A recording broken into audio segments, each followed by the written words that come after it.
The conference room smelled of leather and expensive cigars, a scent I'd grown accustomed to over 9 years of sitting in corners, taking notes that no one would read. My fingers moved across the keyboard with practiced efficiency, recording words that would never appear in any official transcript. Around the table, men in tailored suits discussed territories and percentages with the casual tone of people ordering dinner, though we all knew the stakes were far higher. I kept my eyes on the screen, my posture perfect, my expression neutral. Invisibility was my greatest skill, cultivated through years of understanding that women in rooms like these survived by being essential, yet unnoticed. A paradox I'd mastered early in my career when I'd accepted this position at Petrov Industries, naive enough to believe it was just another corporate job. The waterfront expansion is non-negotiable, Leonid Morozov said, his thick Russian accent filling the space. He was a broad man with silver-streaked hair and eyes like chips of ice. His presence dominated the room in a way that demanded attention, commanded fear. My organization has invested too much to simply walk away. Across from him, Maxim Petrov remained silent. My employer rarely spoke during these meetings, preferring to let others reveal their strategies while he observed. It was a tactic I'd seen work countless times. Maxim was younger than Morozov by perhaps a decade, lean where the other man was broad, dark where he was silver. But the power he wielded was no less absolute. I'd worked directly for Maxim for 9 years, and I still couldn't claim to understand him. He was controlled, calculating, and utterly unreadable. In all that time, he'd never raised his voice, never shown emotion beyond a slight tightening around his eyes when particularly displeased. Yet people feared him more than they feared Morozov's theatrical displays of anger. "The waterfront belongs to neutral territory," Dmitry Ivanov, Maxim's second-in-command, interjected. He sat to Maxim's right, a position of honor and trust. "We agreed on this 3 years ago." Morozov laughed, a harsh sound that made my shoulders tense even as I continued typing. Agreements change. Circumstances evolve. Surely Petrov understands this. My fingers hesitated for just a fraction of a second. These circumstances he mentioned had resulted in 3 deaths last month, 2 disappearances the month before. The waterfront wasn't just territory. It was a pipeline for everything from legitimate cargo to less legitimate imports. Whoever controlled it controlled half the city's underground economy. "Maxim," Morozov continued, leaning forward, "we've known each other a long time. There's no need for this to become unpleasant. Name your price.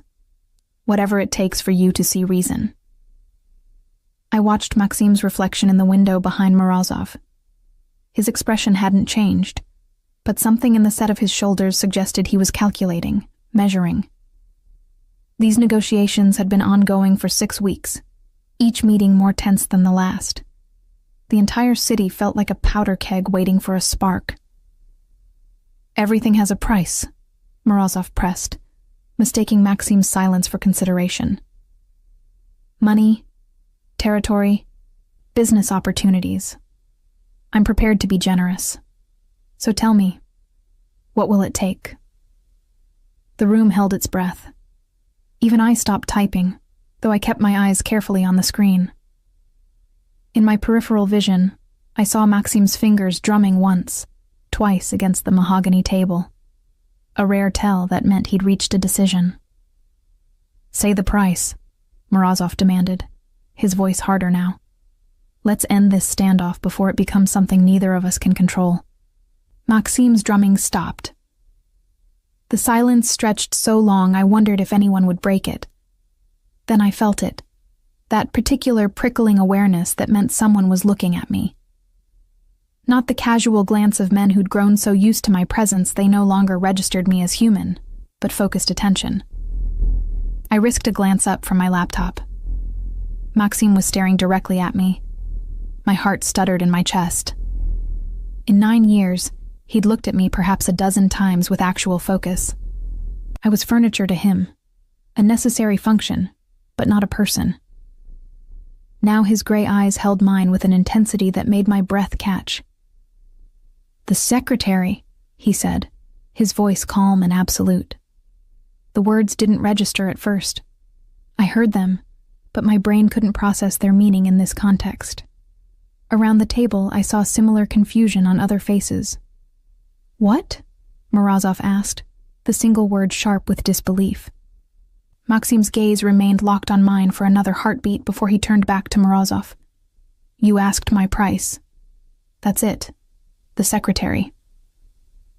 Laughter erupted around the table, not from Maxim's men, who'd learned long ago that their boss never joked during negotiations, but from Morozov's side. The sound was cruel, dismissive. Everything I'd grown accustomed to in this world of powerful men who saw women as decorative at best, irrelevant at worst. "You're joking," Morozov said, though uncertainty crept into his voice as he studied Maxim's unchanged expression. "I never joke about business," Maxim replied. "You want the waterfront? Fine. In exchange, she comes with me." My fingers had frozen over the keyboard. The logical part of my brain screamed that I should keep typing, maintain my professional facade, pretend this wasn't happening. But I couldn't move. Couldn't think beyond the surreal reality that I'd just been named as payment in a territorial dispute between crime lords. "Larissa has worked for our organization for years," Dmitri said carefully. I noticed he didn't look at me either, as if acknowledging my humanity would somehow make this more complicated. "She handles sensitive information, knows our operations inside out. Surely there's another arrangement." "That's my price," Maxim interrupted, still watching Morozov. "Take it or prepare for war. Your choice." Morozov's face had gone red. "You'd trade the waterfront for a secretary? What game are you playing, Petrov?" "No game. You wanted a price. I've named it." I found my voice, though it came out smaller than I intended. "I'm not property to be traded." Every head in the room turned toward me. I'd broken the cardinal rule, speaking without being addressed. But something in me had snapped at hearing myself discussed like a chess piece, valuable only for strategic positioning. Maxim's expression didn't change as he looked at me again. "No," he agreed quietly. "You're not. Which is why this works. Morozov gets what he wants. I get what I want. And you." He paused, something unreadable flickering in his eyes. "You get a choice you haven't had in a very long time." "This is absurd," Morozov sputtered. "The woman is nothing, a secretary who takes notes. You're telling me she's worth the entire waterfront operation. Apparently to me, she is." Maxim's voice remained level, almost bored. "You have 48 hours to decide. The waterfront for Larissa's transfer to my direct employment. Those are the terms." "Direct employment? Doing what, exactly?" I demanded, finding courage in my anger. 9 years of swallowing words, of staying silent, of playing small. What role am I supposedly filling that's worth giving up millions in revenue? Maxim turned to me fully for the first time, and the weight of his complete attention was almost physical. "One where you actually matter," he said simply. "Where what you know, what you see, what you understand about all of this." He gestured vaguely at the room. "The business, the entire empire, actually gets used for something beyond typing meeting minutes no one reads." The truth of his words hit harder than I expected. He knew. Somehow he knew that I understood far more than anyone had ever credited me with. That I'd spent 9 years watching, listening, connecting dots that these men were too arrogant or too stupid to see. "You can't be serious about this," Dmitri said, but his voice lacked conviction. He was looking at Maxim with something approaching understanding, as if pieces were clicking into place. 48 hours, Maxim repeated, standing. The movement was graceful, controlled, signaling the meeting's end. "Think carefully, Leonid. This offer won't come again." As Maxim's team began to file out, I remained frozen in my chair. Vitaly Kuznetsov, one of the security detail, paused by the door. Miss Larissa, Mr. Petrov would like you to join him. It wasn't a request. I saved my notes mechanically, closed my laptop, and stood on legs that felt disconnected from my body. As I walked past Morozov, I felt his gaze rake over me, assessing, calculating, trying to understand what Maxim saw that he'd missed. "This isn't over," he called after me, though I wasn't sure if he was speaking to me or to Maxim's retreating form. The hallway outside the conference room was mercifully empty. I followed Vitaly toward the executive elevator, my mind spinning. This had to be some elaborate power play, a negotiation tactic I was too inexperienced to recognize. Maxim Petrov didn't care about secretaries. He barely acknowledged my existence most days. The elevator doors opened directly into Maxim's private office, a sprawling space of dark wood and floor-to-ceiling windows overlooking the city. He stood by those windows now, hands clasped behind his back, looking out at the skyline he partially controlled. "Sir," I began, my professional training kicking in despite everything.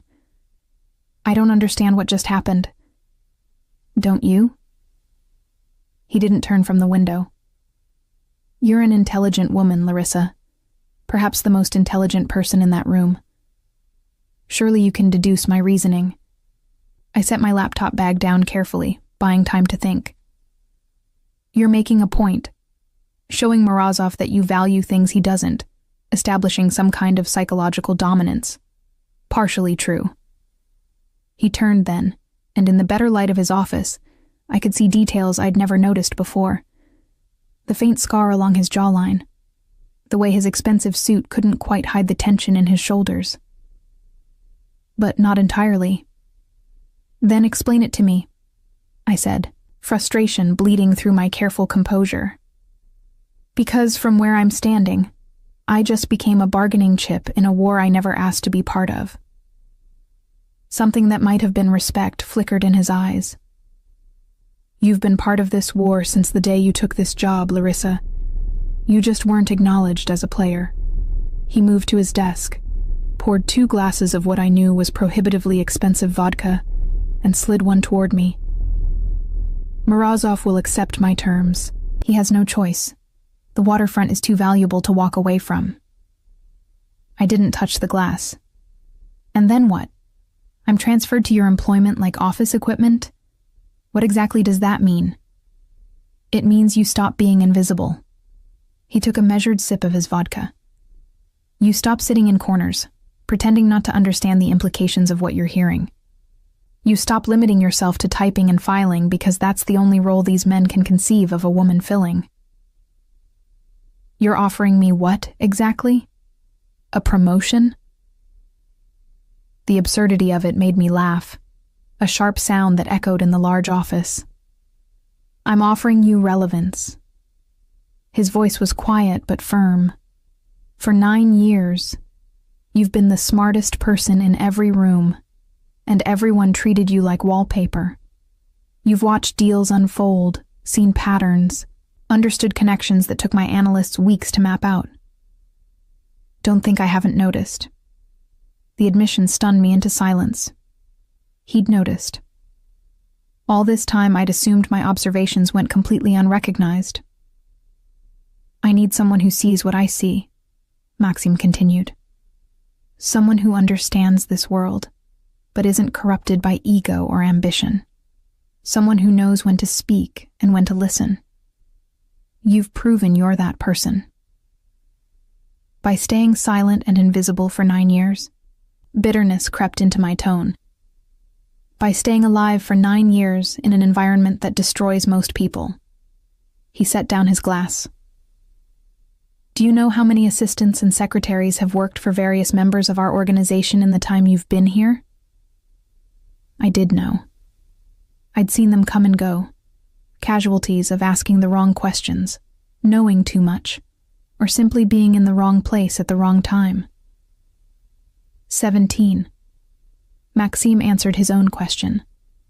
"You're still here because you're smart enough to understand the rules, disciplined enough to follow them, and perceptive enough to know when they're about to change. Those are rare qualities, Larissa. Especially the last one. I finally picked up the vodka glass, needing something to do with my shaking hands. This is insane. You're trading the waterfront for a secretary because you think I'm perceptive. I'm trading the waterfront because I no longer need it, and because removing you from Morozov's organization cripples him in ways he doesn't yet understand. Maxim's smile was cold, calculating. You know things about his operations that could unravel everything. You've been in those meetings, heard those discussions. You're not just an asset, Larissa. To him, you're a liability he never properly secured. The pieces clicked into place with sickening clarity. This wasn't about me at all. It was about weakening Morozov, about removing a source of information while appearing to make a ridiculous concession. I'm not a spy, I said firmly. I'm not going to betray confidences or share information, regardless of who signs my paychecks. I know. His answer surprised me. That's another reason I chose you. Loyalty isn't something money can buy, not the real kind. You've proven your integrity by staying silent even when speaking up might have advanced your position. That matters. I drank the vodka in one swallow, feeling it burn down my throat. You're asking me to trust you. I'm asking you to trust yourself. He moved closer, though still maintaining professional distance. I'm asking you to stop hiding what you're capable of. The question is whether you're brave enough to step out of the shadows. Brave. The word rattled something loose in my chest. I'd spent so long equating survival with invisibility that I'd forgotten what courage looked like. But standing here, being seen, actually acknowledged as something more than a function, I felt that old familiar fear warring with something else. Possibility. What happens if I refuse? I asked. If I say I want to stay where I am? Maxim studied me for a long moment. Then you stay. I'll find another way to handle Morozov. But Larissa. He paused, and for the first time, I heard something almost gentle in his voice. You deserve better than spending your life making yourself small for the comfort of smaller men. The truth of it settled into my bones. I thought of Tatiana Laurent, one of the few other women who worked in this building, always deferring, always apologizing for taking up space. I thought of all the times I'd swallowed insights, buried observations, made myself convenient and non-threatening. I need time to think, I said finally.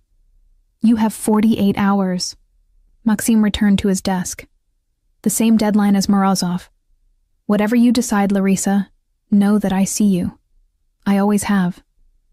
As I left his office and rode the elevator back down to the administrative floor, my reflection in the polished doors showed a woman I barely recognized. Same dark hair pulled back in a professional bun. Same charcoal suit. Same understated appearance. But something in my eyes had changed. For 9 years, I'd believed invisibility kept me safe. Now I was being offered visibility, acknowledgement, and all the danger that came with it. The question was whether I was ready to stop hiding. The elevator doors opened, and I stepped out into the familiar hallway, knowing that whatever I decided in the next 48 hours would determine not just my career, but my entire future. I didn't sleep that night. My apartment, a modest one-bedroom in a building far from the opulent towers where men like Maxim Petrov and Leonid Morozov lived, felt smaller than usual. I sat by the window, watching the city lights blur in the rain, replaying every moment of that surreal meeting. The secretary. The words kept echoing in my mind, layered with implications I was only beginning to unpack. My phone buzzed around midnight. An unknown number, but I recognized the format. The same system used for all internal communications at the organization. The message was brief. Conference room A, 9 a.m. Come alone. Morozov. I stared at the screen, my pulse quickening. He wanted to meet with me directly, something that had never happened in 9 years. I should have deleted the message, Should have reported it to someone. Instead, I found myself typing back, "I'll be there." The response came immediately. "Smart girl." The condescension in those 2 words made my jaw clench, but I'd agreed, and backing out now would only show weakness. Besides, some part of me needed to understand what he saw when he looked at me, what he thought I was worth. I arrived at the office early the next morning, before the administrative staff, before the executives. The building had a different quality in the pre-dawn hours, all shadows and echoes, the true nature of what happened here less carefully hidden. Conference room A was on the 15th floor, not the executive level, but not quite the working floors either. A liminal space for meetings that didn't officially exist. Morozov was already there, standing by the windows much as Maxime had been the day before. But where Maxime had seemed contemplative, Morozov radiated barely contained energy, like a predator pacing its cage. "Larissa," he said without turning. "Punctual. I appreciate that." I set my bag down but remained standing, keeping the conference table between us. "What do you want, Mr. Morozov?" "Straight to business. I like that too." He turned, and I was struck by how different he seemed in this private context. Less theatrical, more dangerous. "Petrov has put me in an interesting position. I'm curious what you make of it." "I'm not sure what you mean." "Don't play stupid. You're many things, but stupid isn't one of them." He moved closer, and I forced myself not to step back. "He values you enough to trade the waterfront. That's either brilliant strategy or complete insanity. I need to know which." "Perhaps you should ask him." Morozov smiled, but it didn't reach his eyes. "I'm asking you, what does Maxim Petrov see in his secretary that's worth millions in revenue?" The question hung between us, loaded with danger. How I answered would reveal how much I understood, how much I was willing to admit. "He sees someone who pays attention," I said carefully. "Someone who understands context." "Context." Morozov tasted the word. "You mean you know things. You've been in those meetings, heard things that could be valuable to the right person." There it was, the real reason for this meeting. He wanted to know if I could be turned, if I was an asset he could claim for himself. "I know that I've spent 9 years learning to keep my mouth shut," I replied. "It's kept me alive this long. Alive but invisible." He was close enough now that I could smell his cologne, expensive and overwhelming. "Is that really what you want? To keep being furniture while men make decisions about your future?" "As opposed to what? Being a pawn in someone else's game." "As opposed to playing your own game." Morozov's voice dropped. "I'm prepared to make you an offer, Larissa. A better offer than whatever Petrov has promised." I should have seen this coming. Of course he'd try to recruit me, to turn Maxim's move against him. "I'm listening." "Stay with my organization. I'll double your salary, give you a real title, actual authority. You won't just be taking notes, you'll be making decisions." He paused. "And you'll tell me everything Maxim Petrov is planning." The offer was tempting. I couldn't deny that. Money, power, recognition, all the things I'd convinced myself didn't matter. But the price was clear. Betray Maxim, become a spy, trade one form of imprisonment for another. "Why?" I asked. "Why do you suddenly care about what I think, what I know? You've ignored me for years." "Because Petrov forced me to look at you." There was grudging respect in his voice. "He saw something I missed. That's unacceptable. If you're valuable enough for him to trade the waterfront, then you're valuable enough for me to keep." "Keep." I repeated the word, letting him hear how it sounded. "Like property." Morozov's expression hardened. "Don't pretend you're not a commodity in this world.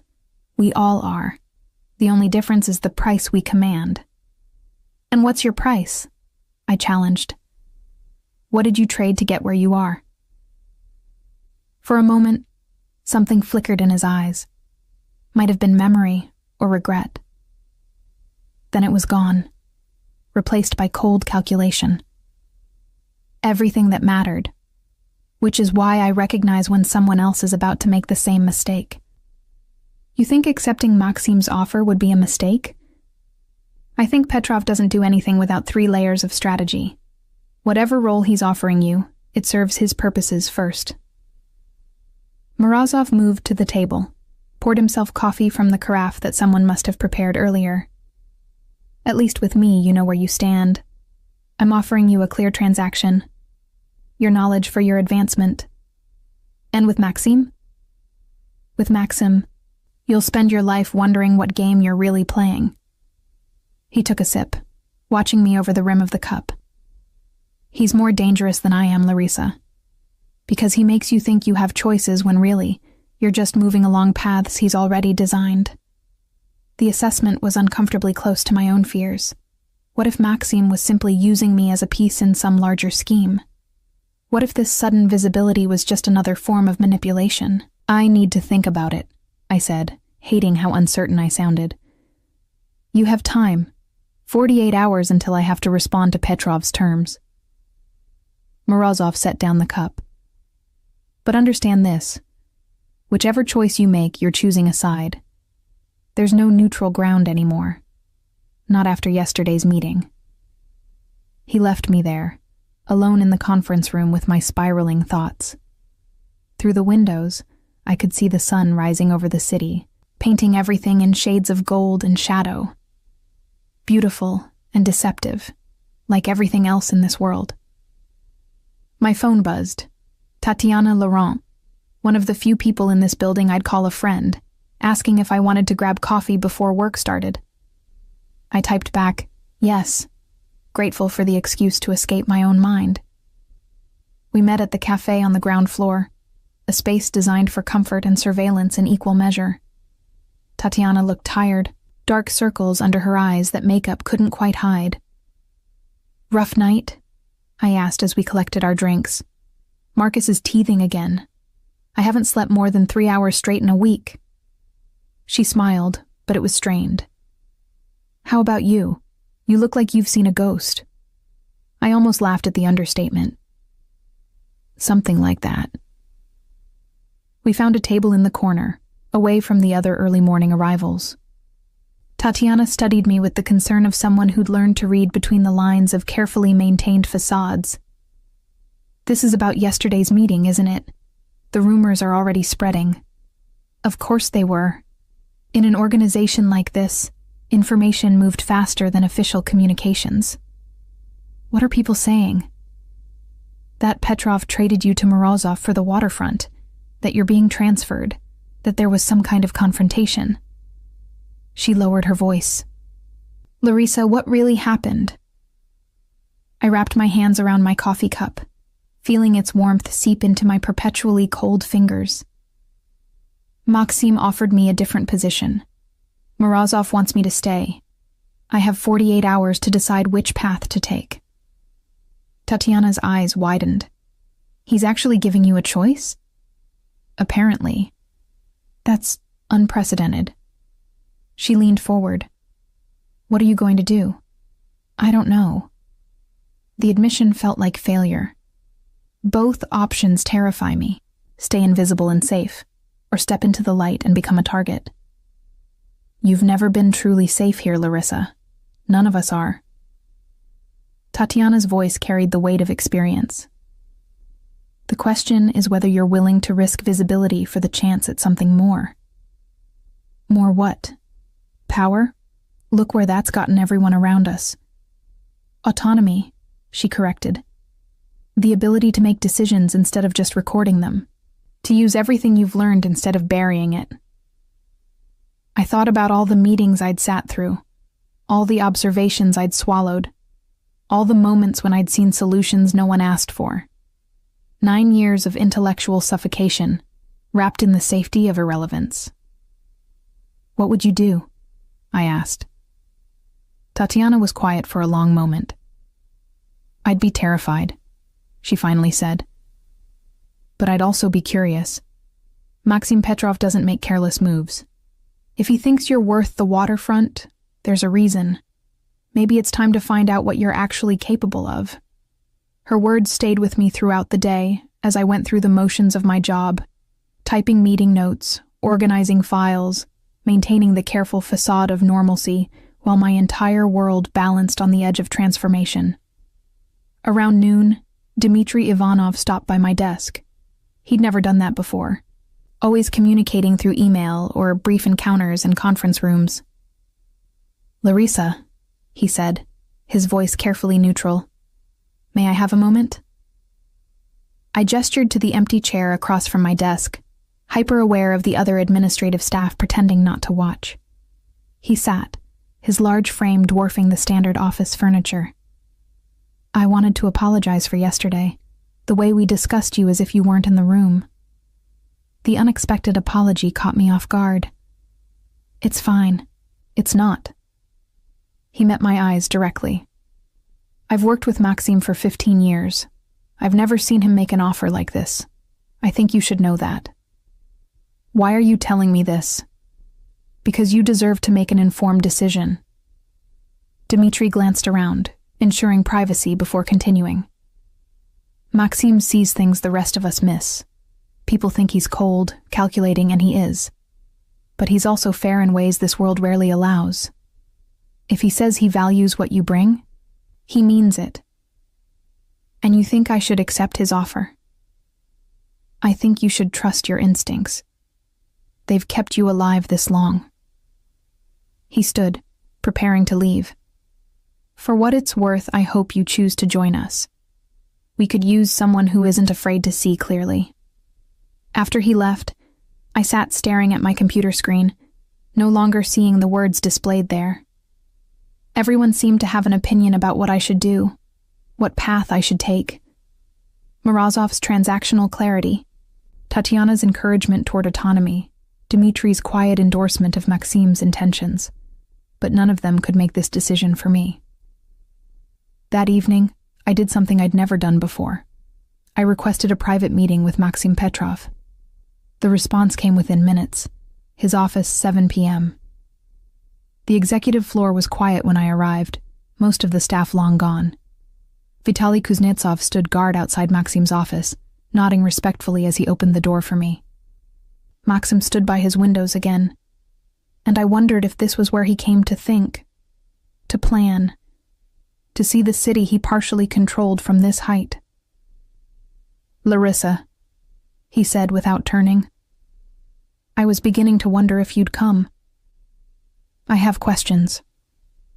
I'd be disappointed if you didn't." He turned, gesturing to the sitting area rather than the formal desk, a small acknowledgement of something more personal than business. I took the offered seat, gathering my courage. "Morozov met with me this morning. He made me an offer." Maxim's expression didn't change, but something in the air shifted.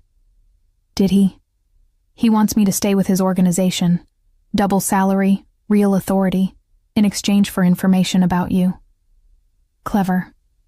Maxim poured 2 glasses of vodka, sliding one toward me as he had before. "And are you considering it?" "I'm considering everything." I took the glass but didn't drink. "I need you to tell me the truth, Maxim. What do you really want from me?" He settled into the chair across from me, his long frame deceptively relaxed. "What do you think I want?" "I think you want to weaken Morozov by removing an asset he didn't realize he had. I think you want someone who understands the patterns, who can anticipate moves before they're made. I think you want to use what I know." "All true," he agreed, "but incomplete." "Then complete it." Maxim took a measured sip of his vodka. "I want someone I can trust in a world built on betrayal. I want intelligence that isn't corrupted by personal agenda. I want."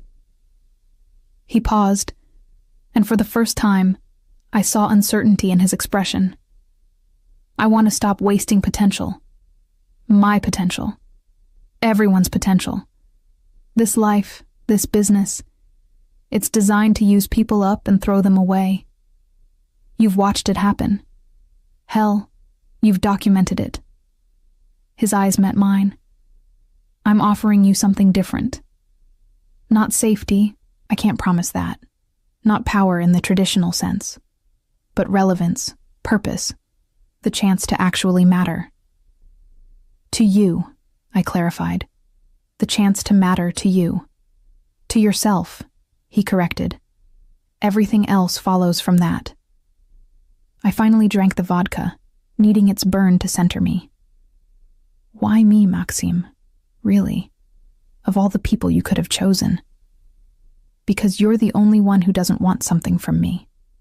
His answer was simple, devastating in its honesty. Everyone in my life wants power, protection, advancement. You just wanted to do your job and be left alone. That kind of integrity is rare, irreplaceable.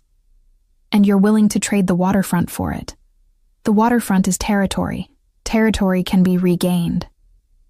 He leaned forward slightly. But someone who sees clearly, who understands without agenda, who can be trusted in a world of liars, that's worth more than any piece of ground. I set down my glass, my hand steadier now. If I accept, things will change. Morozov won't take kindly to losing what he sees as his asset. No, he won't.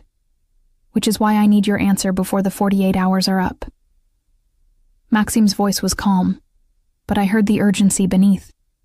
Whatever you decide, Larissa, it has to be your choice. Not because I'm forcing you, not because Morozov is threatening you. Your choice.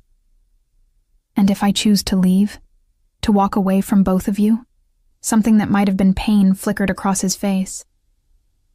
Then you leave. I'll make arrangements for your safety, ensure you have resources to start somewhere else. But I won't chase you.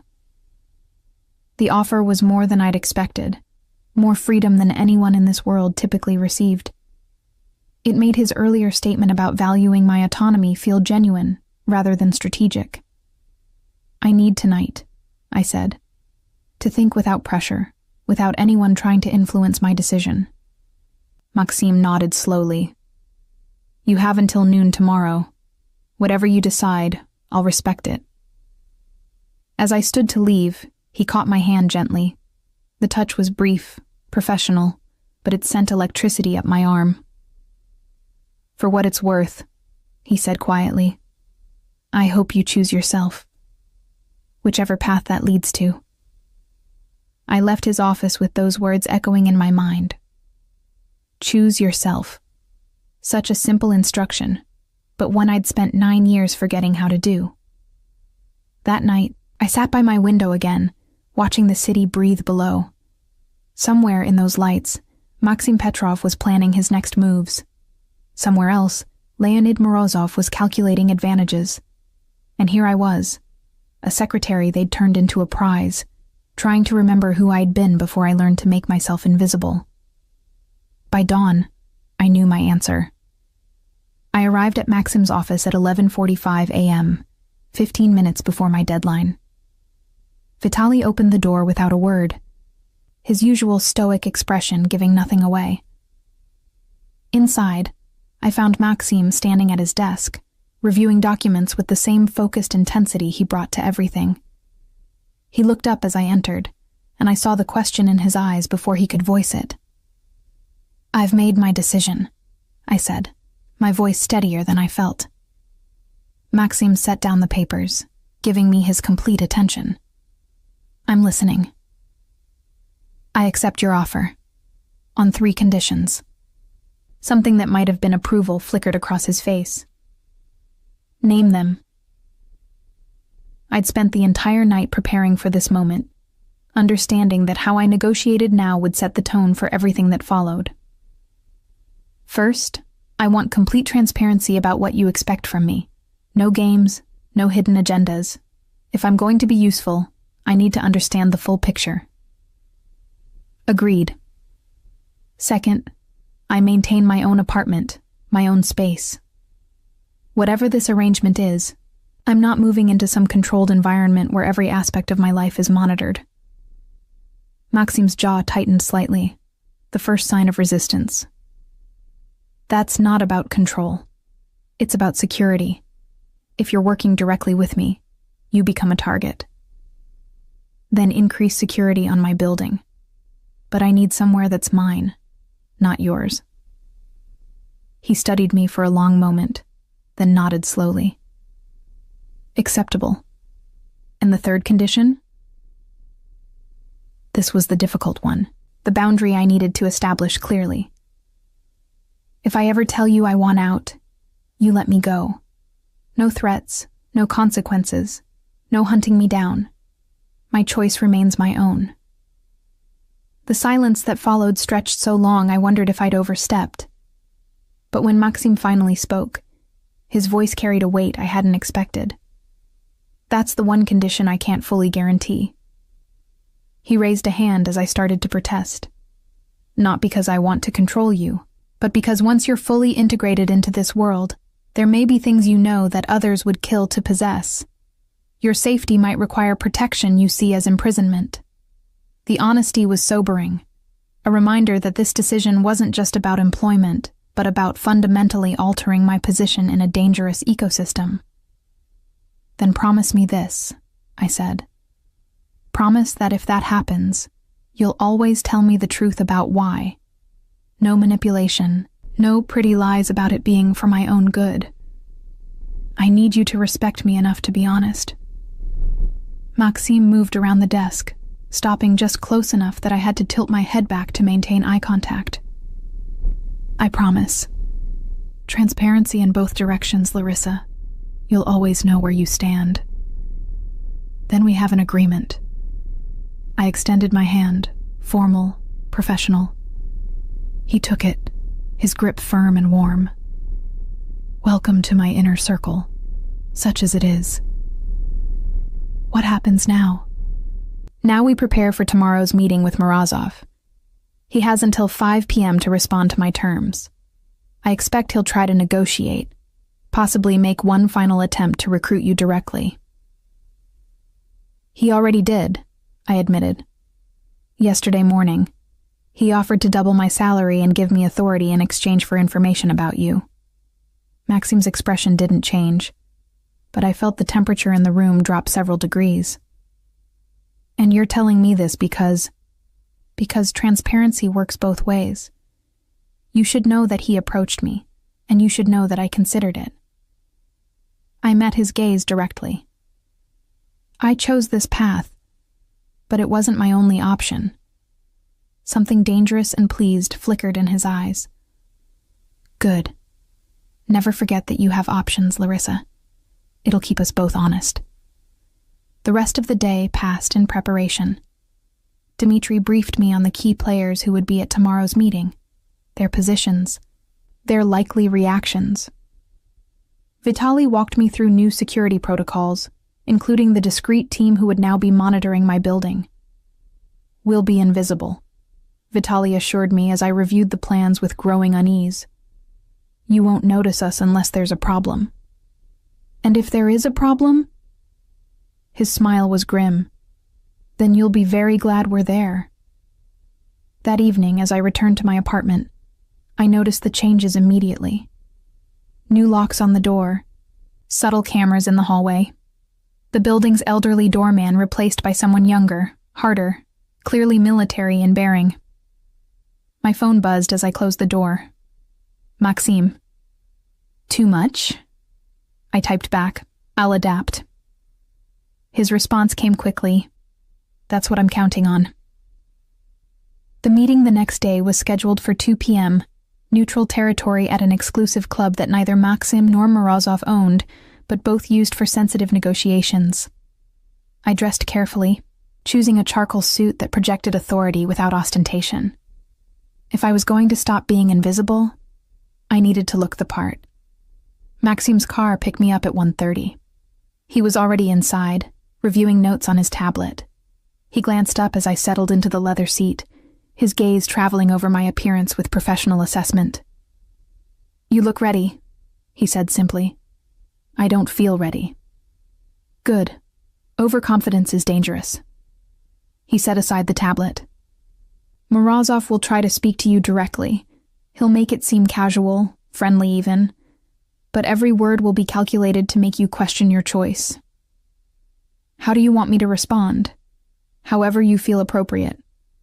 His answer surprised me. You're not my puppet, Larissa. I value your judgment. Use it. The club was elegant in that understated way that screamed old money and older power. We were escorted to a private dining room where Morozov was already waiting, flanked by his own advisors. His eyes locked on me immediately, cataloging every detail. Larissa, he said, standing as we entered. You look different. I'm the same person I was 2 days ago. Are you? His smile was knowing. I wonder. Maxim guided me to a seat across from Morozov, positioning himself beside me rather than at the head of the table. The symbolism wasn't lost on anyone in the room. This negotiation was about me, and he was acknowledging it openly. Shall we begin? Maxim asked, his tone businesslike. By all means. Morozov settled back in his chair, projecting casual confidence. I've reviewed your terms, Petrov. The waterfront for your secretary. It's an interesting proposal.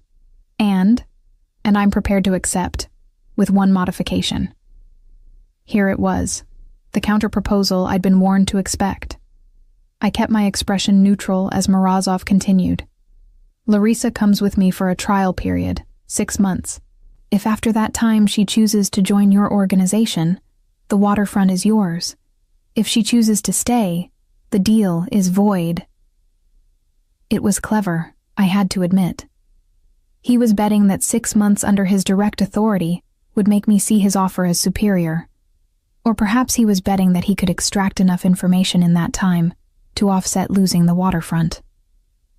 No, Maxim said flatly. You're not even going to consider it? Morozov feigned surprise. I'm giving her a choice. Isn't that what you claim to value? A choice made under your influence isn't a real choice. As opposed to the choice she's making under yours? Morozov's gaze shifted to me. What do you think, Larissa? Are you afraid of spending 6 months working for me? Afraid you might find it preferable? Every eye in the room turned to me. This was the moment I'd been warned about. Morozov trying to sow doubt, to make me question Maxim's motives. I could stay silent. Let Maxim handle it. That would be the safe choice. Instead, I leaned forward slightly. I think your offer is designed to look like freedom while actually being a different form of control. You're betting that in 6 months you can manipulate me into choosing you. Or failing that, you'll have extracted enough information to make losing the waterfront worthwhile. Morozov's smile widened. Smart girl. You've learned well. I've been paying attention for 9 years, I replied, which is exactly why I've already made my choice. I'm not interested in a trial period. Something flickered in Morozov's eyes. Might have been respect, or might have been anger.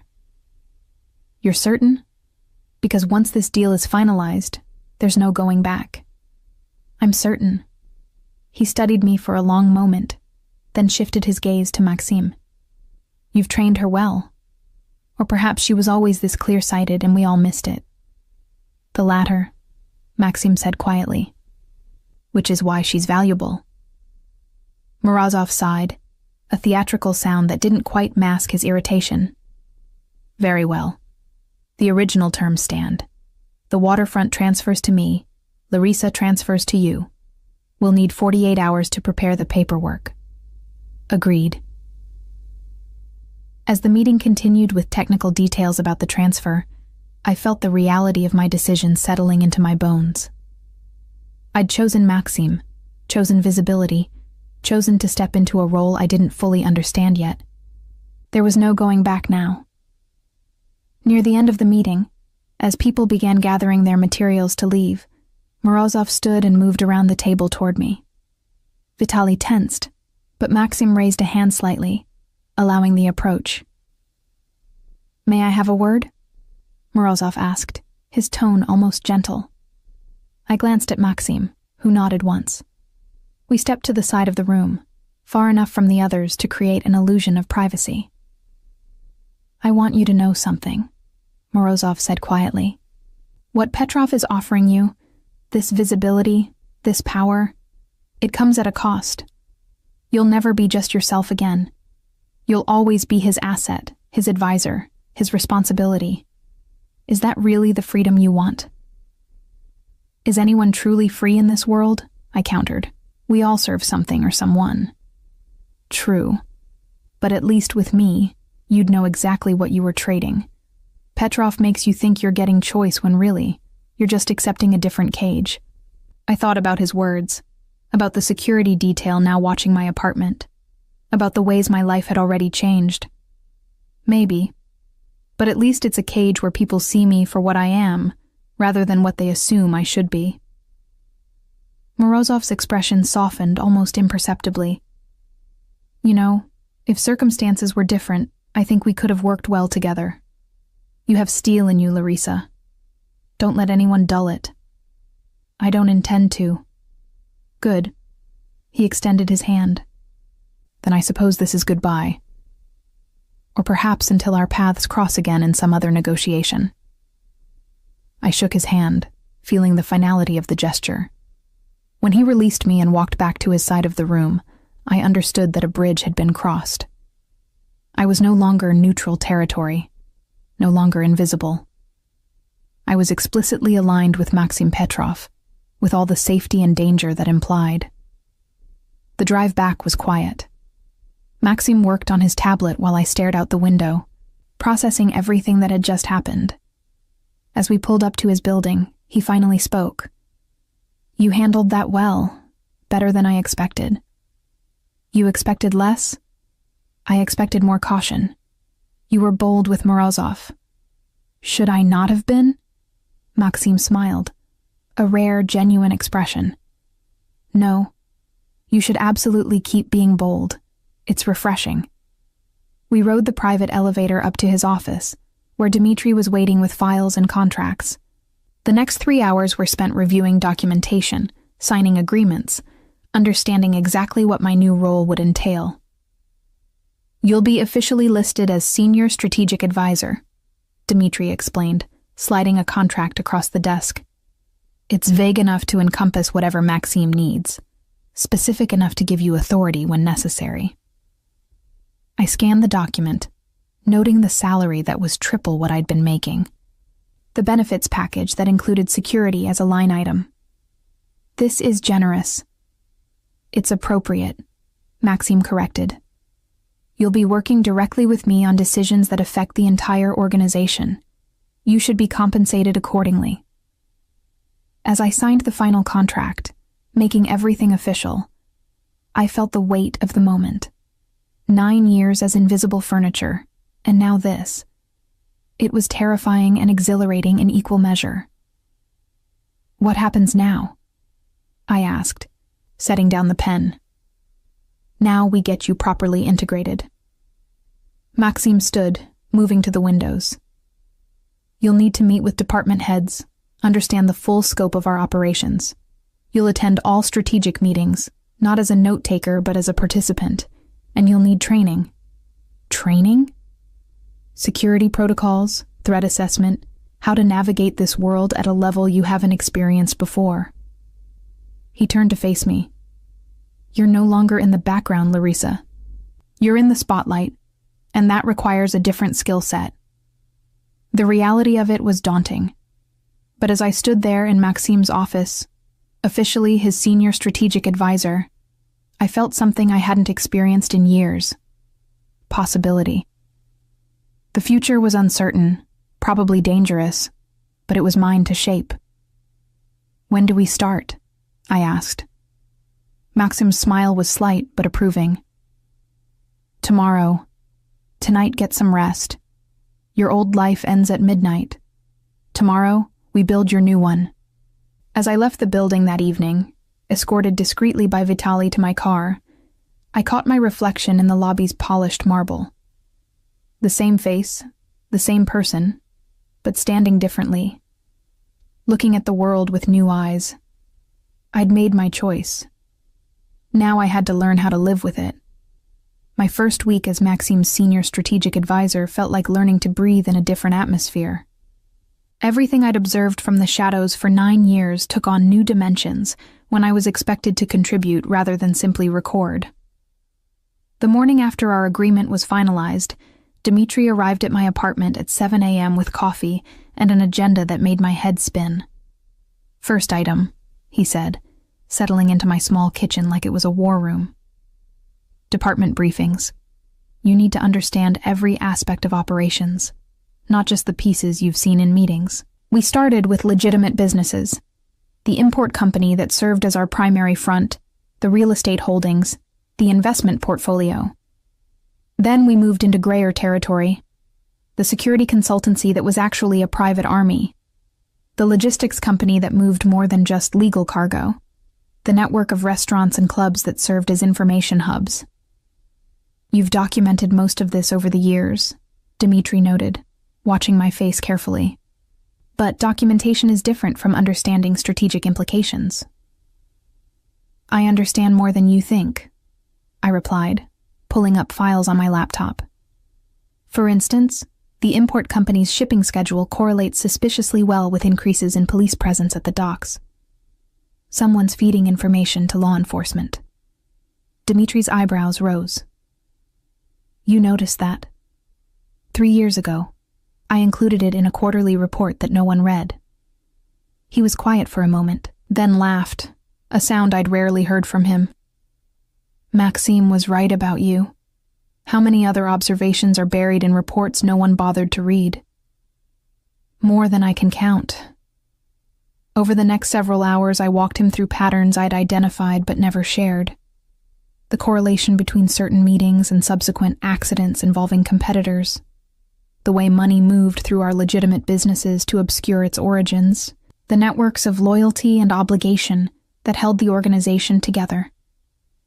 "This," Dmitri said, pointing to my analysis of internal power structures, "this is exactly what Maxim needs. You see the organization as a system, not just individual pieces. It's how I've always seen it. No one asked before. They're asking now." That afternoon brought my first strategic meeting as a participant rather than a secretary. The conference room was the same one where Morozov had made his waterfront demands just days ago. But my position had shifted from the corner with my laptop to a seat at the table beside Maxim. The discomfort was immediate and obvious. 6 department heads, all men who'd grown accustomed to ignoring me, now had to acknowledge my presence as an equal. The tension was thick enough to taste. "Shall we begin?" Maxim asked, his tone making it clear that anyone who had a problem with the new arrangement could leave. The meeting covered expansion into new territories, specifically neighborhoods that had traditionally been contested ground between organizations. As various heads outlined their strategies, I noticed the same patterns I'd seen for years. Aggressive approaches that prioritized dominance over sustainability, short-term gains that ignored long-term consequences. "You disagree," Maxim said, not looking at me but clearly sensing my reaction. Everyone turned to stare. I'd spent 9 years not speaking in these meetings.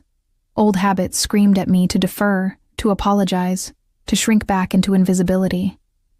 Instead, I leaned forward slightly. "The strategy focuses too much on confrontation. You'll win the territories, but you'll create enemies who'll spend years trying to take them back. There's a different approach." "Which is?" The head of security, Viktor Orlov, sounded skeptical. I pulled up files on my tablet, projecting them onto the room's screen. "These neighborhoods have businesses struggling with protection rackets from smaller organizations. Instead of fighting for control, we offer better terms. Protection that actually protects. Reasonable fees, legitimate services. We don't take the territory.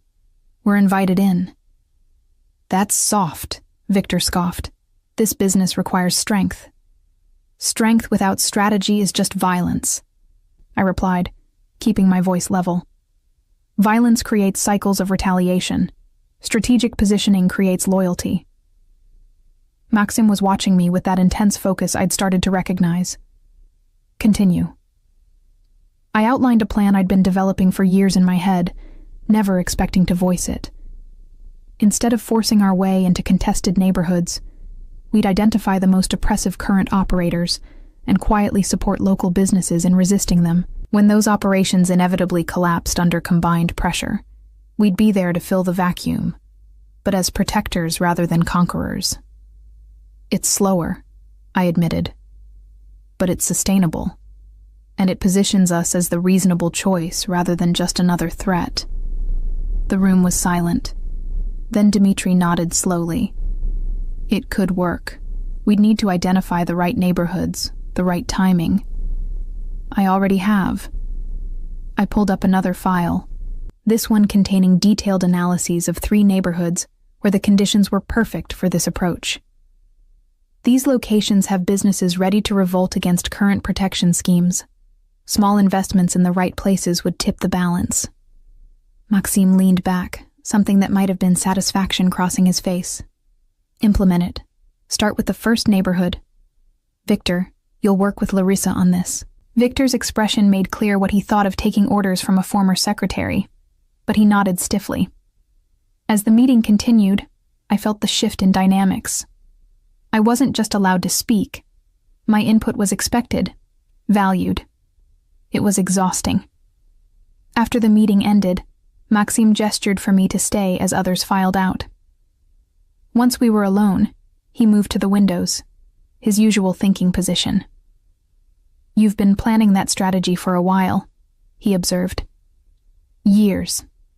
Since I started noticing the pattern of territorial conflicts that never actually resolved.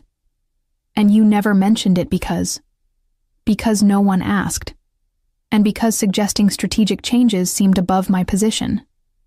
I hesitated, then decided on honesty.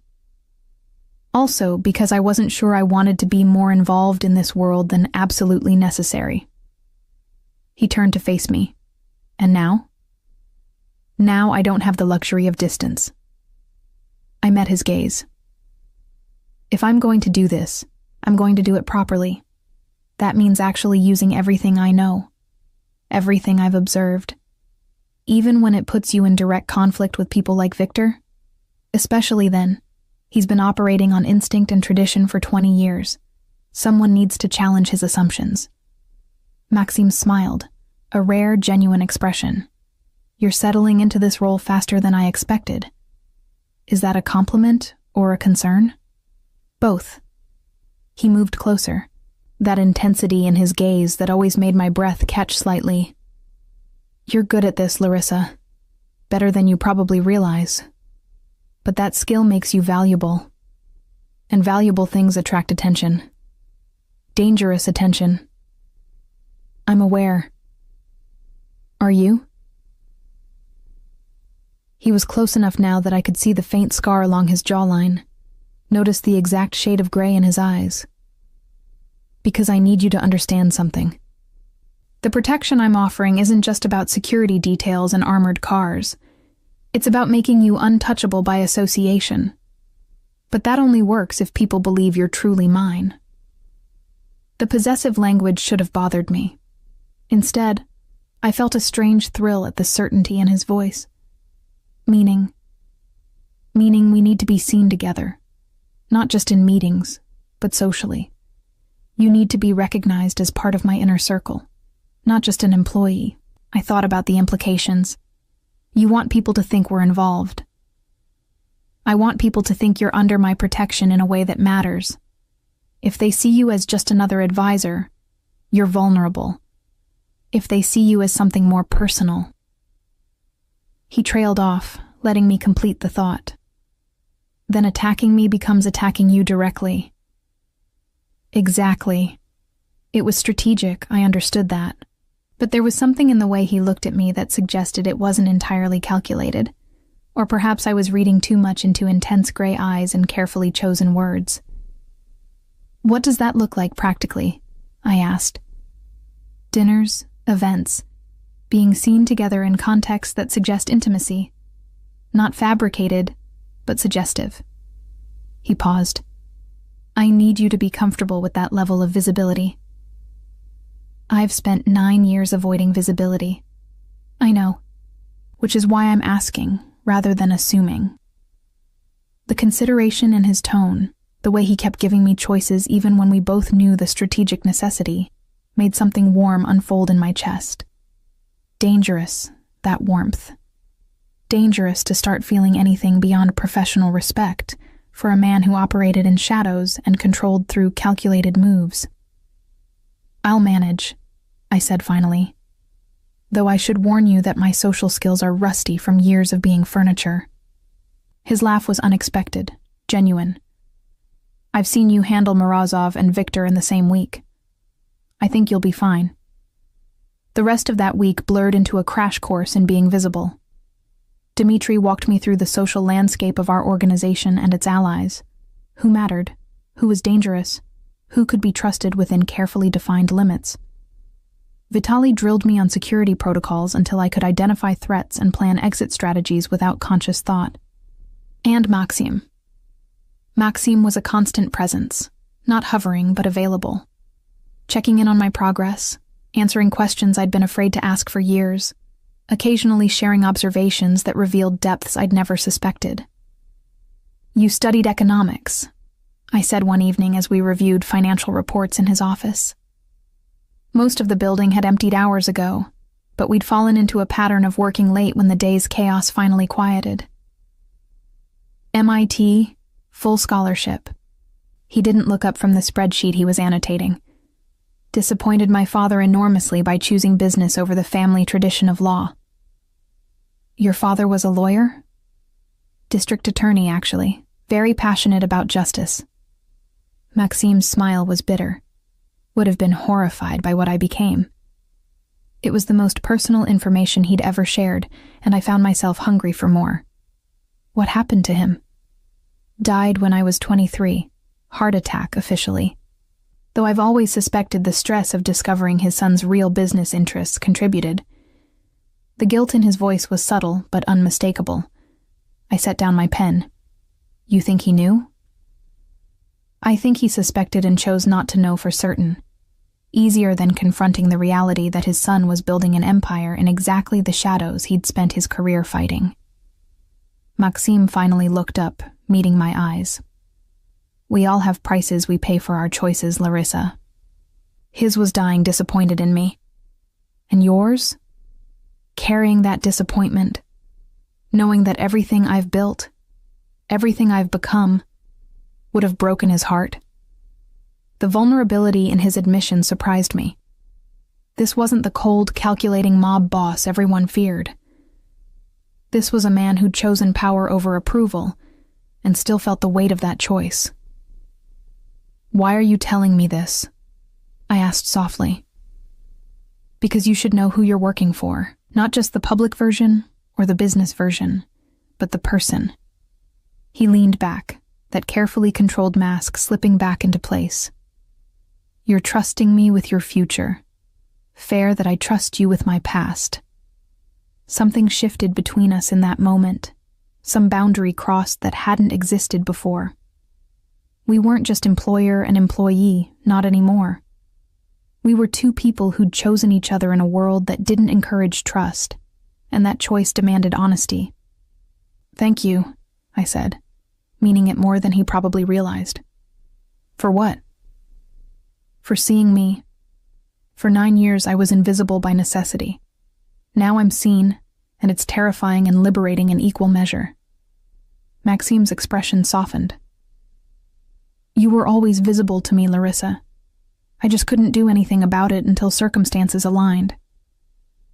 The admission sent warmth spreading through my chest, dangerous and welcome.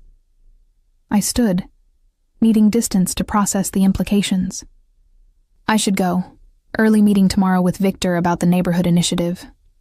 How's that going? He hates taking input from me, but he's professional enough to implement the strategy properly.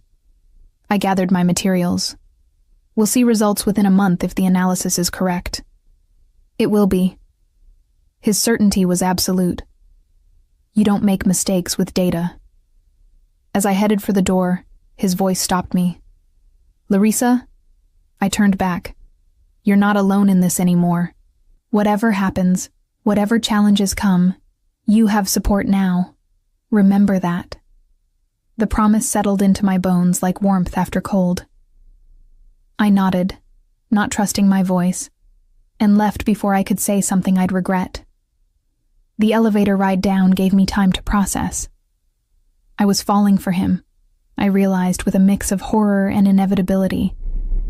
Falling for a man who operated in shadows, who'd built an empire on calculated violence and strategic manipulation. A man who saw me, truly saw me, in ways no one ever had. It was the worst possible complication, and I couldn't seem to stop myself. 3 weeks into my new role, the first real crisis hit. I was in Maxim's office reviewing preliminary results from the neighborhood initiative when Dmitri burst in without knocking, his normally composed face tight with tension. "We have a problem," he said, already moving to the secure monitor on the wall. One of our shipments was intercepted. 30 million in product, gone. Maxim's expression didn't change, but I felt the temperature in the room drop.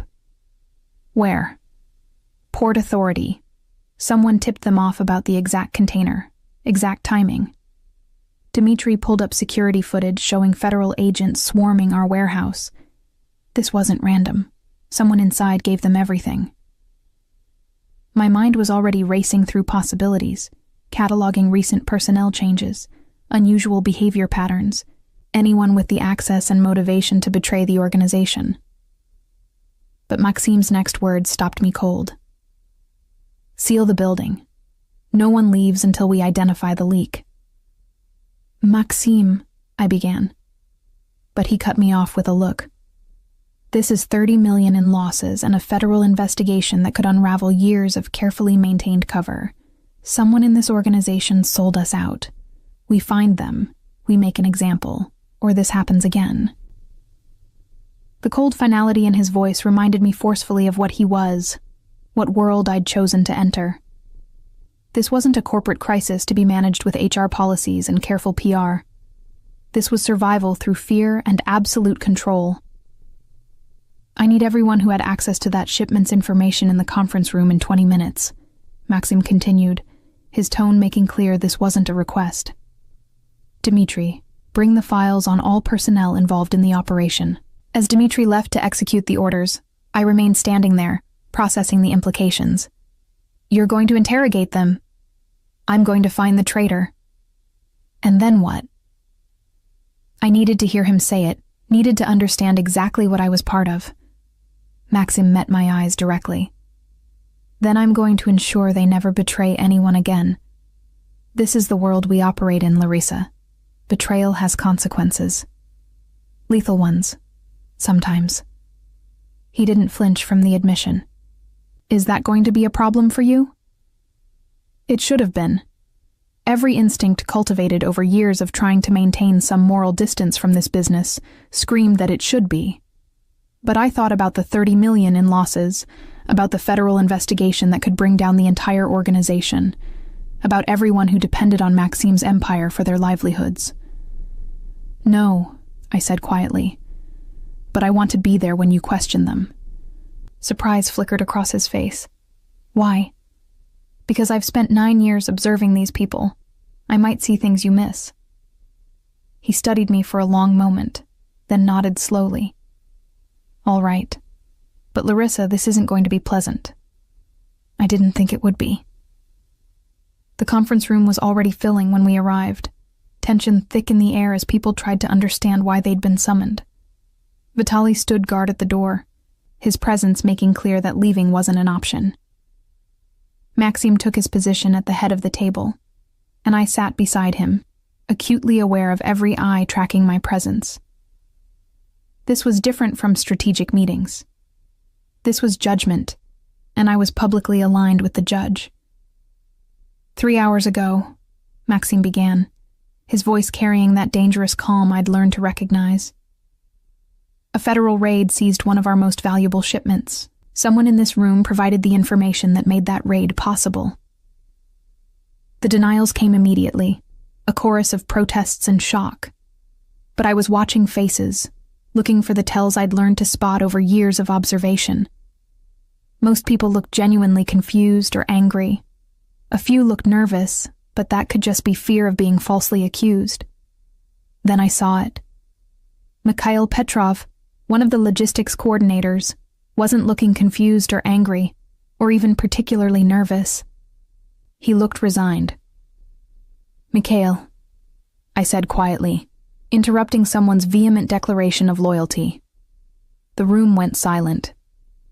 Mikhail's eyes met mine, and I saw confirmation in them before he looked away.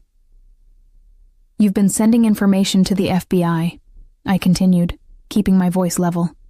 "Not just about this shipment. You've been feeding them details for at least 6 months. "Larissa," Dmitri started, but Maxim raised a hand for silence. "How do you know?" Maxim asked me, his gaze never leaving Mikhail. "He's been arriving early and staying late, but his work output hasn't increased proportionally. Someone reviewed his computer logs. They'd find encrypted communications disguised as personal email. And..." I paused, remembering a detail from 3 weeks ago. His daughter's medical bills were suddenly paid off last month. He couldn't afford that on his salary. Mikhail slumped in his chair, the fight draining out of him. "She was dying," he said, his voice breaking. "My little girl was dying and I couldn't afford the treatment. They approached me, offered to cover everything if I just provided information." The room exploded with angry voices, but I kept watching Mikhail. He wasn't lying. The desperation in his eyes was real. He'd made a choice no parent should have to make: betray his employer or watch his child die. Maxim stood, moving around the table with predatory grace. "Everyone out, except Mikhail, Dmitri, and Larissa." The room emptied quickly, people eager to escape the tension. Once we were alone, Maxim stood behind Mikhail's chair, his hands resting on the back of it, in a gesture that was almost casual, but radiated threat. "How much did you give them?" Maxim asked. "Everything they asked for," Mikhail admitted, his voice hollow. "Shipment schedules, warehouse locations, personnel information. I'm sorry, Mr. Petrov. I'm so sorry. But my daughter..." "Your daughter is alive because you betrayed everyone in this organization." Maxim's voice was cold. 30 million in losses. A federal investigation that will take years to contain. Dozens of people whose livelihoods are now at risk because you made a choice. "I know." Tears were streaming down Mikhail's face now. "I know what I've done. But she's only 8 years old. And she was dying. What would you have done?"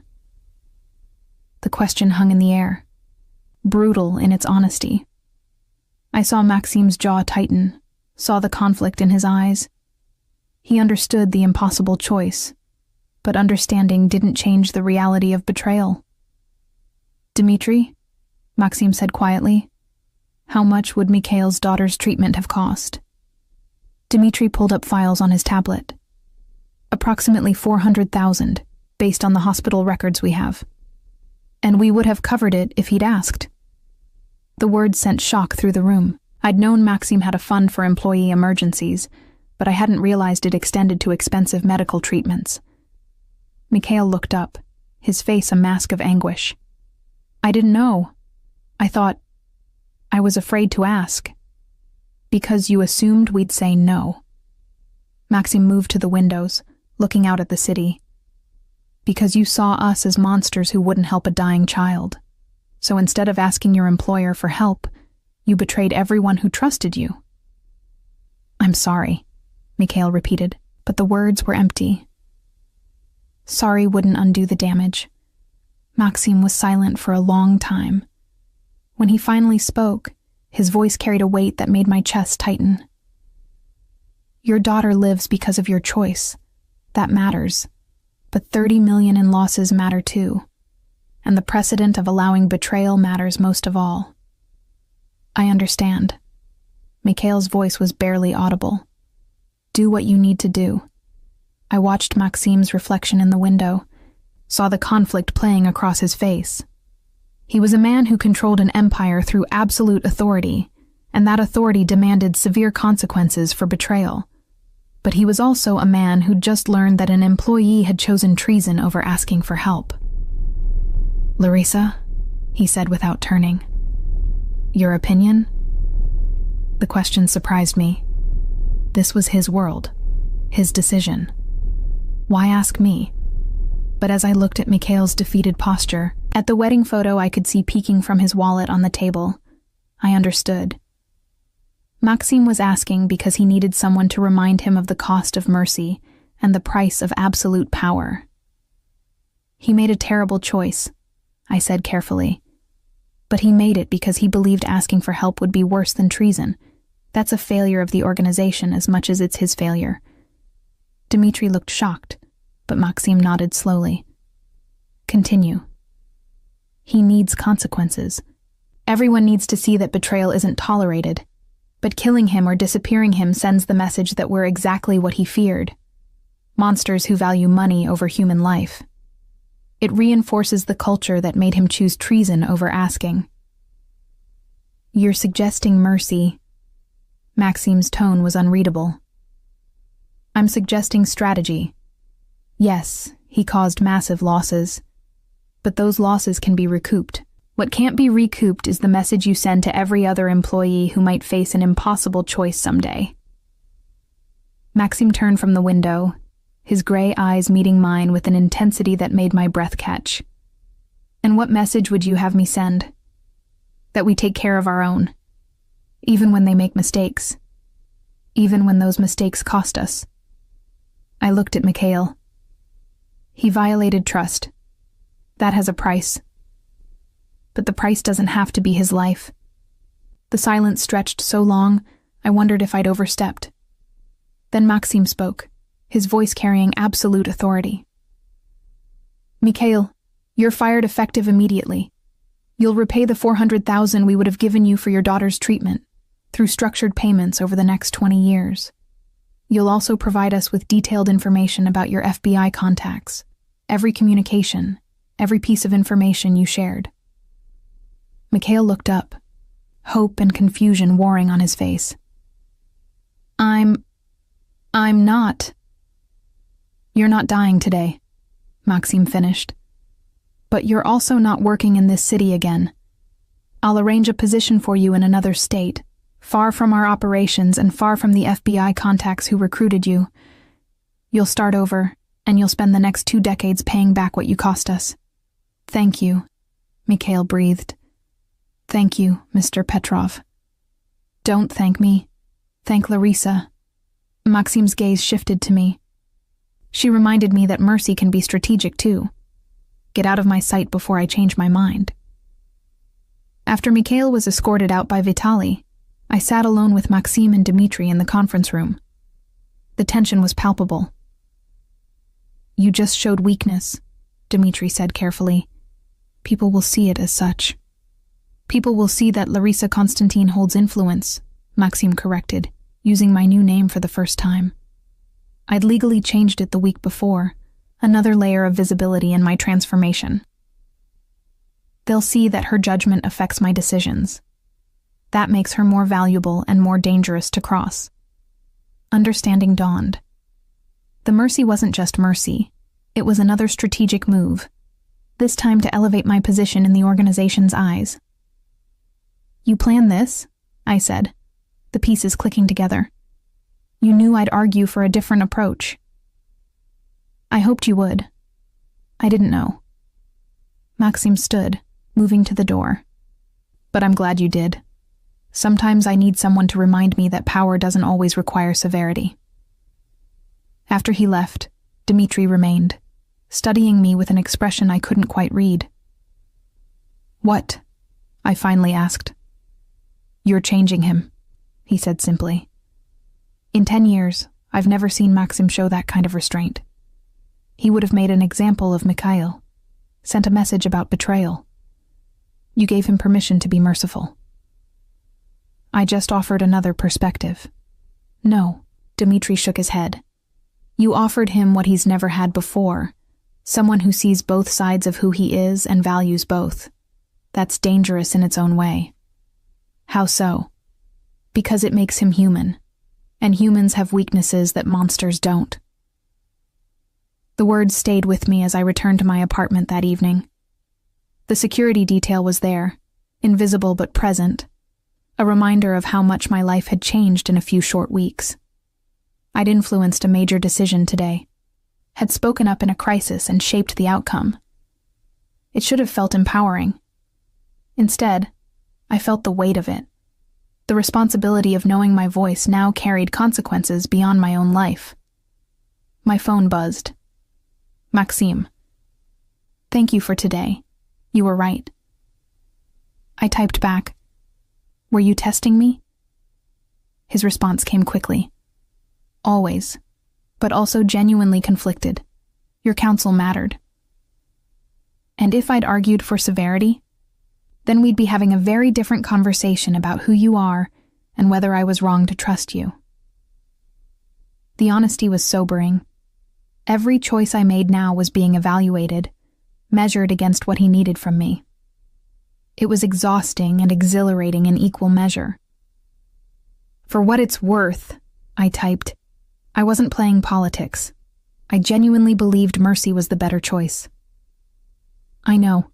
That's why it worked. I set down the phone and moved to my window, looking out at the city that Maxime partially controlled. Somewhere in those lights, Mikhail was packing to leave, his life fundamentally altered by a choice he'd made in desperation.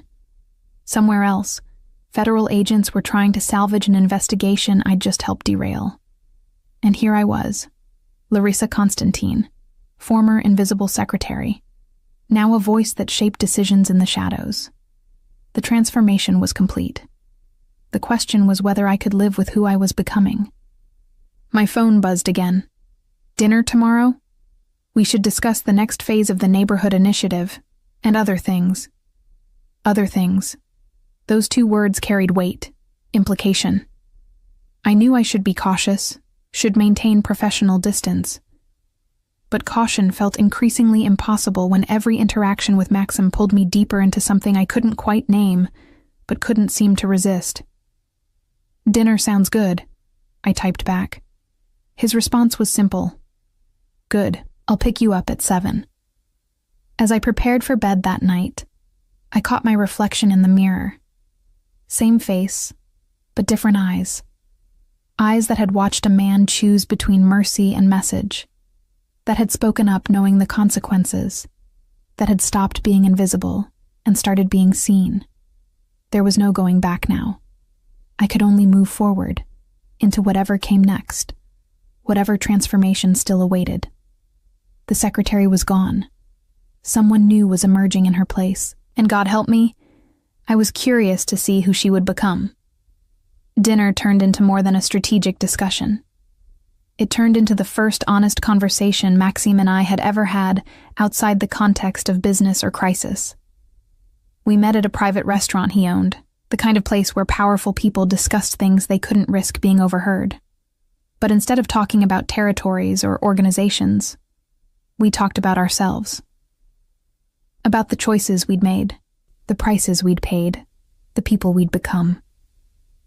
I never wanted this life, Maxime admitted over wine that probably cost more than my old monthly salary. When I was young, I wanted to teach economics. Stupidly idealistic, I know. What changed? My father died owing debts to people who don't forgive debts. I could pay them with money I didn't have, or I could pay them with services I did. He swirled his wine, watching the light catch in it. I was good at it. Too good. By the time I could have walked away, I'd built something too large to abandon. I thought about that. About how we all made choices that seemed temporary, and woke up one day to find them permanent. Do you regret it? Some days. His eyes met mine. Less since you started working with me. The admission sent warmth through me that had nothing to do with the wine. Why? Because you see both who I am and who I might have been. You don't flinch from the first or mourn the second. You just accept it all. He leaned forward slightly. Do you have any idea how rare that is? I did, actually. I'd spent years watching people lie to each other, to themselves. Authenticity was the rarest commodity in this world. I understand making impossible choices, I said quietly. I've spent 9 years making them. Stay or go, speak up or stay silent, maintain distance or get involved. Every choice costs something. And now? Now I've made my choice. I'm here, fully here, for better or worse. I met his gaze. That scares me. Good. His smile was slight but genuine. Fear keeps you careful, and Larissa, in this world, careful keeps you alive.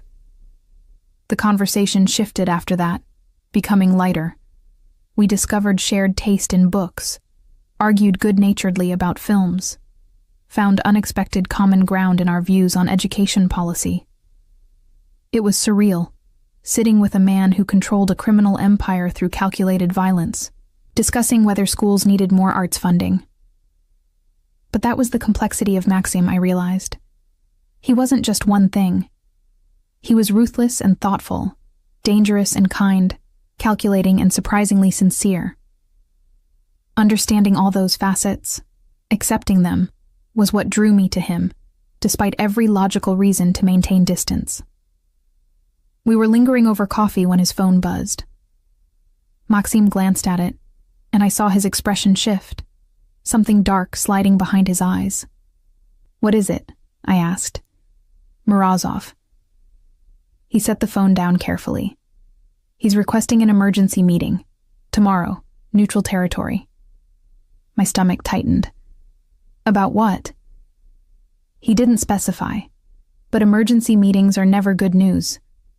We drove back to my building in tense silence, both of us processing possibilities. At my door, Maxim caught my hand gently.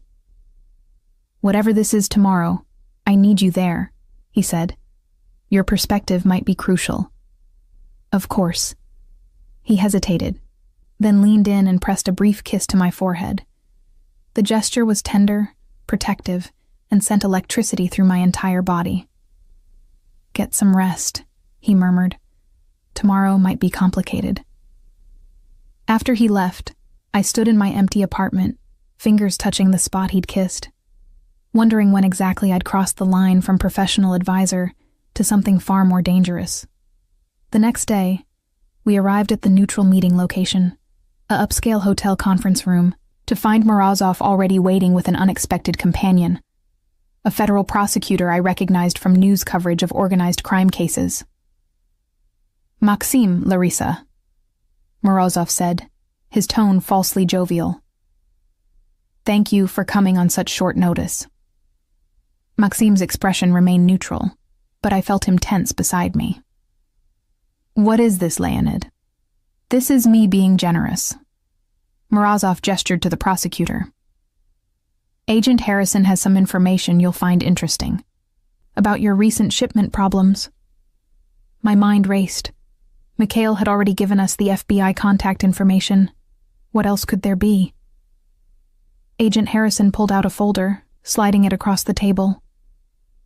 We've been investigating your organization for 3 years, Mr. Petrov, building a case that would have dismantled everything. Then suddenly, our best information source goes dark, and we're right back where we started. Tragic, Maxim said flatly. Indeed, but during our investigation, we accumulated substantial evidence, enough to prosecute not just you, but everyone in your organization. Harrison's smile was cold, including new personnel who've recently become more visible. The threat was clear, directed at me. I kept my expression carefully neutral even as fear coiled in my stomach. However, Morozov interjected, Agent Harrison and I have come to an arrangement. He'll make this evidence disappear, along with the entire investigation, in exchange for a few small considerations. Name them, Maxim said, his voice dangerously quiet. The waterfront, naturally. Our original agreement was nullified when you let Mikhail live instead of making an example of him. Morozov's smile widened. That kind of weakness, it suggests the terms should be renegotiated. And Larissa comes with me. Not as an employee transfer this time, but as insurance. You keep your organization. I get the waterfront and the assurance that you won't move against me because I'll be protecting something you value. The room went silent. I felt Maxim's fury like a physical force, barely contained. This was the real test, I realized. Morozov was betting that I'd become valuable enough to Maxim that he'd trade everything to keep me safe. No, Maxim said, the single word absolute. No? Morozov's eyebrows rose. You're willing to let your entire organization collapse. Let everyone who depends on you face federal prosecution. For a secretary? She's not a secretary. Maxim's hand found mine under the table, squeezing gently. She's not tradable. Not now, not ever. How touching. Morozov's expression hardened. But impractical. Agent Harrison has enough evidence to destroy you. Unless you agree to my terms, by this time next week, you'll be in federal custody. I'd been quiet through this exchange, watching both men, analyzing the strategy. Now I leaned forward slightly. Agent Harrison, I said, my voice carrying across the table. What's your price? He blinked, clearly not expecting me to address him directly. Excuse me? Morozov doesn't have the authority to make deals on behalf of the FBI. You do. So what's your actual price for making this evidence disappear? Harrison shifted uncomfortably. I don't know what you're implying. I'm implying that you're as corrupt as the people you investigate. Otherwise, you wouldn't be here, negotiating with known criminals. I pulled out my phone, pretending to check something. I'm curious what your superiors would think if they knew about this meeting. Are you threatening me? I'm observing that Morozov's plan only works if you're actually willing to destroy evidence. But doing so is a federal crime that would end your career and likely put you in prison. I smiled slightly. So either you're here in an official capacity, gathering evidence of our crimes, or you're here to commit one yourself. Which is it? The silence that followed was electric. I'd called his bluff, exposed the fundamental weakness in Morozov's strategy. Harrison couldn't actually make the evidence disappear without risking everything. You're smarter than you look, Harrison said finally, standing. This meeting never happened. He left, and Morozov's confident expression crumbled into fury. That was a mistake, Larissa. Was it? I kept my voice level despite my racing heart. Because from where I'm sitting, you just showed that you had nothing to offer except empty threats. Your alliance with Harrison was built on mutual corruption, but he's not stupid enough to actually follow through. Morozov's hands clenched on the table. You think you've won? I think you overplayed your hand. I stood, Maxim rising beside me. You assumed I'd be a weakness you could exploit, but I'm the one who saw through your strategy. As we walked toward the door, Morozov called out, This isn't over, Petrov. You can't protect her forever. Maxim turned back, and the look on his face was deadly. Watch me. In the car afterward, I finally let myself shake. Maxim pulled me against his side, his arm solid and warm around my shoulders. That was incredibly dangerous, he said softly. I know. And brilliant. I looked up at him. I couldn't let him use me against you, against everyone who depends on this organization. You protected us. His hand came up to cup my face gently. You didn't have to. You could have stayed silent, let me negotiate.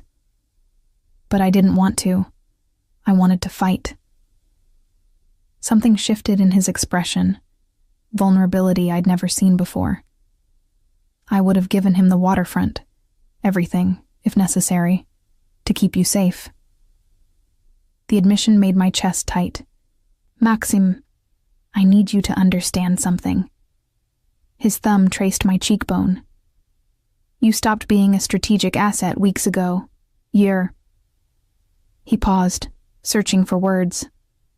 You're mine in ways that have nothing to do with business or protection. What are you saying? I'm saying I'm falling for you, Larissa. Have been since the moment you stood up to Morozov in that first meeting. Probably before. His smile was slight, almost shy. I'm saying that if you'd wanted to leave today, if you'd chosen his offer, it would have destroyed me in ways losing the organization never could. I should have been terrified by the intensity of his words, by the way they mirrored my own growing feelings. Instead, I felt something settle into place, some fundamental truth I'd been avoiding. I'm falling for you too, I admitted. It's probably the worst possible idea. Definitely the worst possible idea. His forehead rested against mine, but I've built an empire on bad ideas. What's one more? When he kissed me, it wasn't gentle or tentative. It was claiming, certain, the culmination of weeks of tension and denial. I kissed him back with equal intensity, pouring into it everything I'd been too afraid to acknowledge. The desire, the connection, the impossible recognition that somewhere in the transformation from invisible secretary to visible partner, I'd fallen for a man who operated in shadows. We broke apart, both breathing hard. The driver wisely had raised the privacy screen. We should talk about this, I said, trying to find logic in the chaos. We should, Maxim agreed. But not tonight. Tonight I just want to know you're safe, that we're both safe.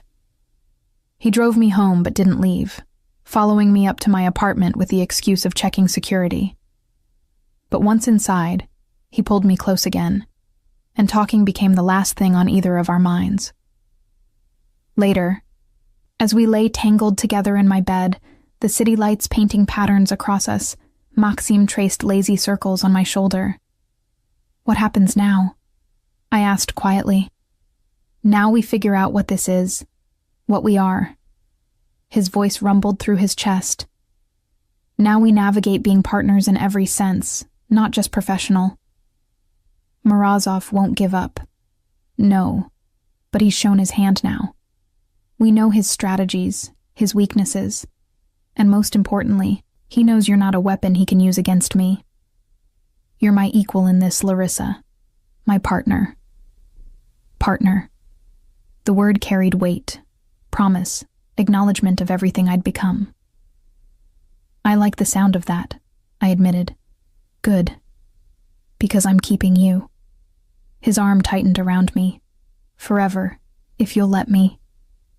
Forever was a long time in a world as dangerous as ours. But lying there in the safety of his arms, I found myself wanting to believe it was possible. The next week settled into a new rhythm. Publicly, Maxim and I maintained professional distance, but privately, we were building something neither of us had expected, an actual relationship built on trust, honesty, and mutual recognition. The neighborhood initiative I'd designed succeeded beyond projections, with 3 territories peacefully integrated into our protection network. Victor grudgingly admitted I might know what I was talking about. Dmitri started consulting me on strategic decisions without waiting for Maxim's directive first. I was no longer just Maxim's advisor. I'd become an integral part of the organization's leadership, someone whose opinion shaped policy and direction. The invisibility I'd cultivated for years had been completely replaced by visibility I was learning to wield strategically. 6 months after the meeting where Maxim had first named me as his price, Morozov requested another negotiation. This time, I wasn't surprised when Maxim asked me to join him. We met at the same club where our original agreement had been finalized, but the dynamics had shifted fundamentally. I walked in not as property to be traded, but as Maxim's recognized partner, his equal in all ways that mattered. Larissa, Morozov greeted me with grudging respect. You look well. Powerful, even. Thank you. He turned to Maxim. I'm here to propose a truce. Our conflict is costing both our organizations unnecessarily. I'm prepared to formally recognize the current territorial divisions and cease attempts to undermine your operations. In exchange for? Maxim asked, his hand resting casually at the small of my back. Peace. And perhaps eventually, cooperation on matters of mutual interest. Morozov's gaze shifted to me. I underestimated you, Larissa. I thought you were a pawn. I was wrong. Yes, I agreed simply. You were. So let me ask you directly. What would it take for you to consider an alliance between our organizations? Not a merger, but genuine cooperation? I looked at Maxim, seeing the question in his eyes. Was I comfortable taking the lead on this? I nodded slightly. Transparency, I said to Morozov. No more games, no more manipulation attempts. If we're going to work together, it has to be built on honest assessment of mutual interests, not strategies designed to exploit weaknesses. Done. Morozov extended his hand, not to Maxim, but to me. Partners? I shook it, feeling the significance of the moment. Partners. As we left the club that evening, Maxim pulled me close. You know what you just did? Negotiated a truce? You established yourself as a power in your own right, not as my advisor, not as my partner, but as Larissa Constantine, someone who makes independent decisions that shape this world. The truth of it settled into my bones. I'd completed a transformation I'd never imagined when I first took that secretary job 9 years ago. From invisible furniture to visible power, from someone who documented decisions to someone who made them. How do you feel about that? I asked. Maxim's smile was genuine, proud. Like I made the best trade of my life when I chose you. Even though I was never actually yours to trade? Especially because of that. His kiss was soft, full of promise. You chose this path, chose me, chose to step into visibility. That choice made all the difference.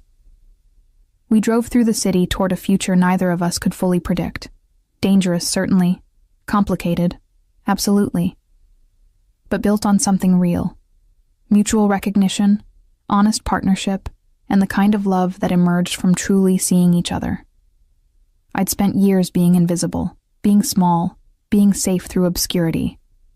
Now I was visible, powerful, and profoundly unsafe by traditional measures. But I was also fully alive in ways I'd never experienced before. The secretary was gone. In her place stood someone new, someone who'd found her voice and her power by being brave enough to step into the light. And I wouldn't trade that for anything,